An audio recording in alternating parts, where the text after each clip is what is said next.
Hey everyone, it's Jazzy Marie, and I am so sorry that I didn't get to post before Thanksgiving like I said I would. It's just that we had a lot of things to do both before and after Thanksgiving, and Thanksgiving went pretty well, surprisingly. But now we're back with today's video about how Steven Universe does a really good job at representing plurality in a number of ways, and honestly, this video probably won't be more than 20 minutes, like at least 15 you can expect around that time. So let's get started. For those of you who aren't familiar, Steven Universe is a 2013 animated series created by Rebecca Sugar for Cartoon Network. It ran for 5 seasons. The base series ran for 5 seasons, and then it had a few more things pop up, like a movie and epilogue. And it revolves around the life of Steven, the youngest of a group of Earth defenders called the Crystal Gems, who are also members of an alien race called Gems in that particular universe.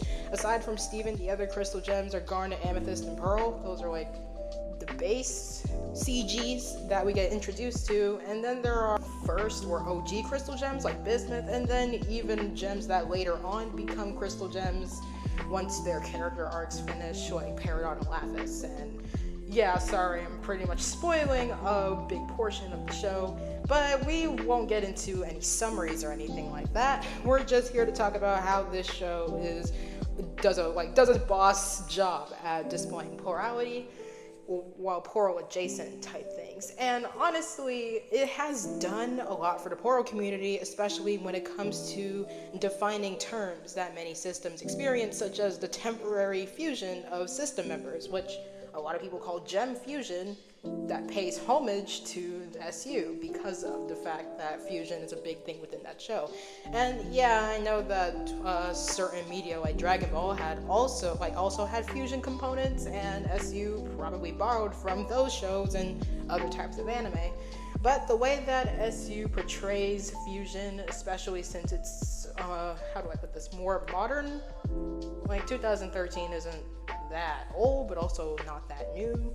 So a lot of people may have been exposed to the series. But anyway, it portrays fusion in a number of different ways, especially when it comes to relationships.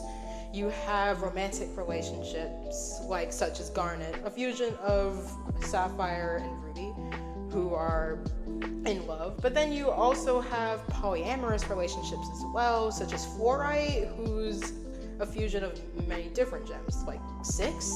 7? No, it's 6. You also have toxic relationships, such as those of Malachite. One of the episodes that really drives home, it hits close to home, the idea of plurality, especially when it comes to the core idea of sharing a body, is Alone Together. An early episode within the show that focuses on Steven fusing with his best friend, later girlfriend Connie, forming the fusion Stevani, and probably one of the most interesting characters in the show because of the fact that this fusion has a human component, because of the fact that Connie is human and Steven is half human, but he's also half gem, something that we'll get to later in the video.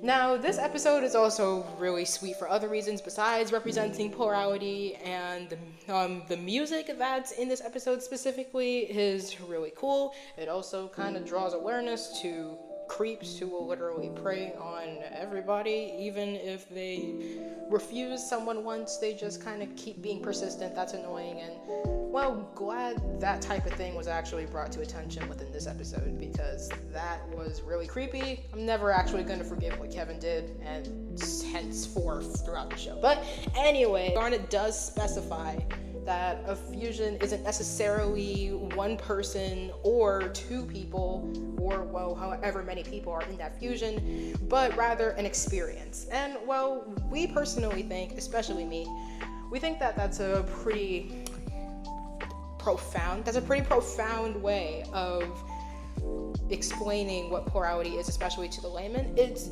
basically a type of experience, and this experience can be very diverse across many different types of systems. So we've already established that Stevani's an experience, alright, and Garnet tells them to make sure that they're a good experience, and so they go out and literally have a ball. They have a blast exploring the new body that they formed and getting free donuts, although that isn't a very sound business practice. The reason why this would be an accurate portrayal of plurality is the fact that even though Stevonnie is their own being, Steven and Connie are still there, and they are seen to, well, not seen, more like heard. They're heard to have short conversations between one another despite being fused as Stevonnie. Especially the scene where Stevonnie is sitting on the bench.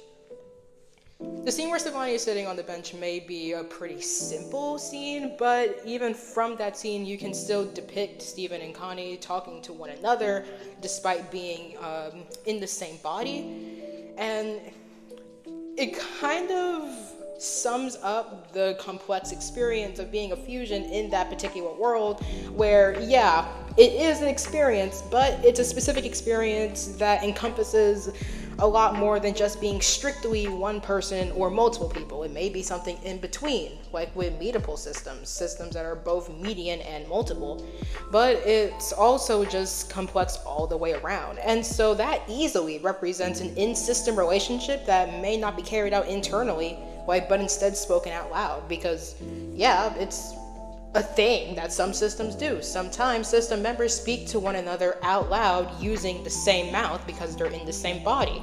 And it may just seem like a person talking to themselves out loud, and that may be what some systems may describe that as, but it's not the case with all systems. They may not all describe that as, oh, I'm talking to myself. It may literally just be to them, these are just people carrying out a conversation. It would be the same way if system members had separate bodies in this outer world.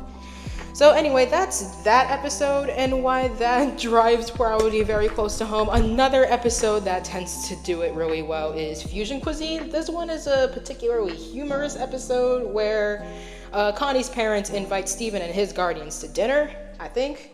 I may be rusty on this, but yeah, I'm pretty sure it was dinner, because Connie told her parents that Steven had a nuclear family. So anyways, Steven convinces the gems to fuse into Alexandrite, the fusion of garnet, amethyst, and pearl together, combined into one, as Steven so gracefully says as he snaps his fingers. But anyway, so they come to the dinner and are freaking talking. The whole entire scene, the dinner scene, watching everything play out, it's definitely a plural experience if we've ever seen one. And it makes us laugh every time we happen to come across that scene. We don't really watch that whole episode out anymore. We don't really watch the show that much for personal reasons. Some definitely having to do with the fact that we have an introversal of Steven and other people from that world. But anyway, the scene is very humorous as it does involve Alexandrite existing as an independent entity all on their own, but also interactions that just seem like garnet, amethyst, and pearl communicating with one another within the fusion. And because of the fact that a fusion's individual components can do that while they're in a fusion. There's not really a hard, fast rule that says they can't, and they often do. So, and side note, that little thing with Alexandrite and the breadsticks, that was hilarious. So Amethyst wanting to gorge everything, and Pearl just being absolutely, it's a no-go, given that she does not eat. But anyway, we're blazing through these episodes pretty fast. Specific episodes we're blazing through pretty fast, and the reason for that is I wanted to fit as many as I thought would be worth mentioning here anyway. And the third point, not really an episode that I was going to mention, but there is an episode that's part of it, but is the fact of Steven's hybrid nature itself. See, in the episode 3 Gems and a Baby, a winter-focused episode that has a flashback of when Steven was a baby and his earliest moments, the Crystal Gems theorized about what the heck Steven could be and how they would even go about figuring out what he is. And Garnet theorized that he's a fusion, which, okay, she kind of got it the closest, because in the season 5 finale, Change Your Mind, it seems really clear that Steven is a fusion, but a pretty special kind of fusion. A fusion between his human form, his human half, and his gem half, which, if you're on about past lives, you can kind of compare Steven's gem half to having a past life of Rose/Pink. So Steven himself can be thought of as a type of median, but canonically he's very much a singlet, and it's not really of course it's a great headcanon, but all of this pretty much is headcanoning. And honestly, Steven has a lot of powers in his arsenal that could very well make him easily susceptible to being Poro any day of the week. I mean, he can enter other people's dreams, which is that's a direct manner of entering someone else's mind. And so that and other psychic powers that he has, there's no way he won't experience something Poro or Poro adjacent, besides fusion, in his lifetime. He probably will at some point. But anyways, another thing I wanted to talk about as far as plurality goes has a bit to do with dissociation as well, particularly dissociative barriers. Now, in the episode A Single Pale Rose, Steven travels through Pearl's mind in order to retrieve her phone, although it's not really her phone that he's retrieving. But anyway, as he progresses through Pearl's mind, he goes through several areas which can be described as layers of Pearl's headspace. And Pearl has a bunch of inner Pearls in each of those layers that don't seem to be very aware of one another within that headspace. And it may very well be the case that there are dissociative barriers that are set up between those inner Pearls, especially to suppress certain memories. And while Steven Universe as a whole, the show is really focused on mental health and relationship health, and also trauma, which is something that's very important to the discussion of plurality. If you're discussing plurality and you're discussing dissociative plurality specifically, more often than not, you're probably going to find yourself bringing up trauma in some way, shape, or form. And well, we don't really want to dwell too much on one topic, but one more thing that I would like to add that's kind of sidetracking a bit from plurality is that trauma doesn't have just one form. It's highly subjective to a lot of people because the literal definition is that it has to have long-lasting negative impacts on someone's health, whether that be mental, emotional, or physical. And so that can look really different for everyone. And a lot of the times there's this thing that can only be described as a competition between people to see whose trauma was worse or who should be invalidated because their trauma was quote unquote not traumatic enough, or the pain that they experienced was quote unquote not big enough to cause certain problems.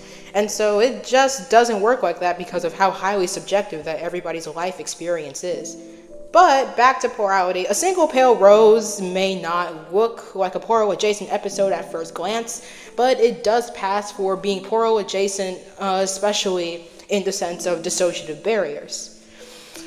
Now, anyways, that episode and the few others that we've talked about are the main reasons why I definitely say this show is a certified Plural-Adjacent representation goldmine.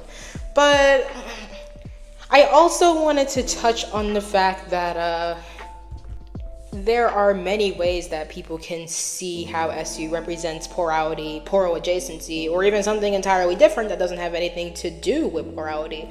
And so I always encourage others, if they've seen the show, to look a little deeper into its messages, its episodes, and its content, and see if they can find anything that resonates with them throughout all of that story material.